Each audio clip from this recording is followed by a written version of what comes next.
Your next comic coming to the stage is a prominent producer in Chicago comedy. She produces Proxy Morons. She's in charge of Chicago Ladies in Comedy Open Mic, which is a lot of fun. I did it in a lot of snow, and it was fucking hysterical. Please give it up for the amazing Erin Lane.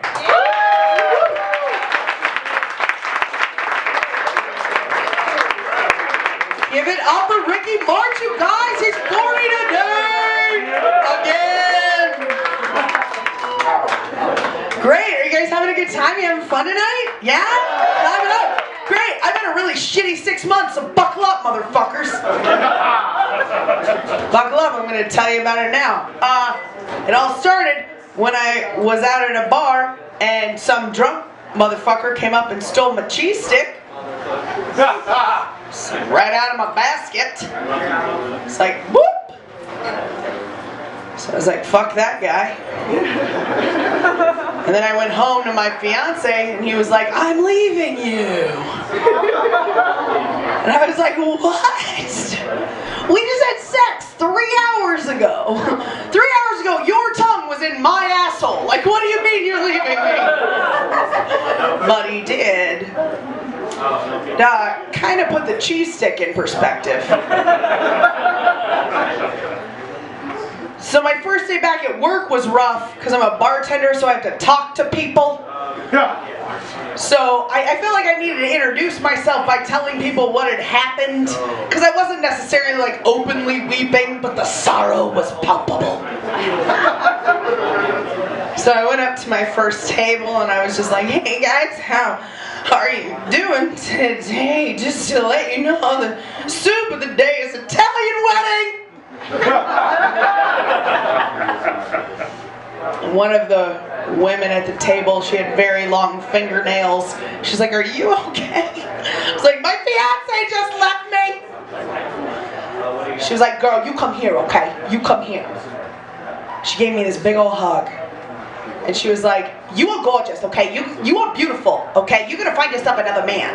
But right now, there is one man who loves you that you need to worry about. And he loves you, okay? He loves you, okay? And this was me. I know!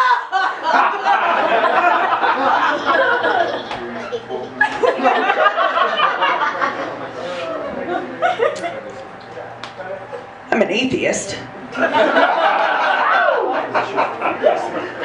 But in that moment, I understood religion. It's the faith. It's the idea. It's the hope that there is a man out there somewhere that loves you and trusts you and believes in you no matter what, even though he never fucking shows up. I just usually call him Dad. Come on, you guys, I have blue hair. He clearly left me at a young age, okay? So I couldn't go back into the apartment that we shared for a couple of days after he left, because I had just done like a bunch of adorable things. Like I had just bought us like ice trays so we didn't have to lug home bags of ice from the Walgreens anymore. And I was like, if I stay in the apartment, I'm just going to be weeping into ice trays. The last thing I need right now is salty Jameson. So I stayed at a friend's house, and the theme of the weekend was basically, now don't you feel better?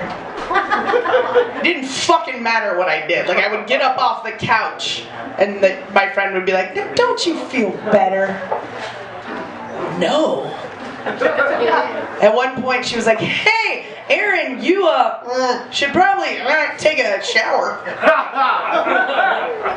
And I was like, ha ha! How about we compromise and I wash my face? So I washed my face, I came out of the bathroom and she was like, see, now don't you feel better? I was like, no. I'm sorry. Your Neutrogena scrub didn't cleanse the desolation and future years of loneliness out of my pores. My married friend, she took me to the zoo. just give it to me next Thursday. It was like, now don't you feel better? Can you just pick it up for me next Thursday? And I was like, no, these animals are in cages. They're clearly not allowed to make their own life choices. Like they're just stuck forever behind bars. She was like, yeah, it's Sounds good. it's kind of like marriage. Do you want money? Yeah, transfer it. How much is it? It's $5. I said, you know what? I feel better. I feel better. Thanksgiving was a little rough though, because I went to a friend's house, a married friend's house, and everyone who showed up was fucking married.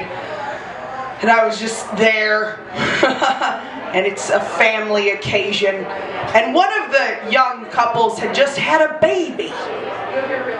And I feel like the mother could like sense my sadness, because she just kept handing me the baby. Because you know, babies are bundles of joy. So my Thanksgiving was spent with me and a baby and wine. And at some point, I'm sitting there, I'm surrounded by like young love and a sense of security and like an excitement about the goat cheese mashed potatoes. And I finally look at the baby. And the baby gets it, you guys. The baby is lonely too. So I finally start playing with the baby. And the young mother notices this. She comes up to me and she sees the smile sneak across my face. She says, see, now don't you feel better? So I hit her with the baby.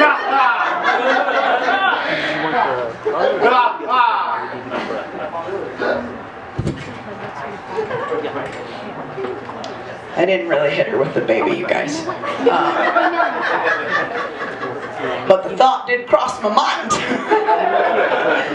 And that was my happiest memory of this year's Thanksgiving, which is the fantasy of hitting a young mother with her newborn child. It's just where I'm at. It's just where I'm at. I'm Aaron Lane, that's my time. Thank you. Happy birthday, Rick.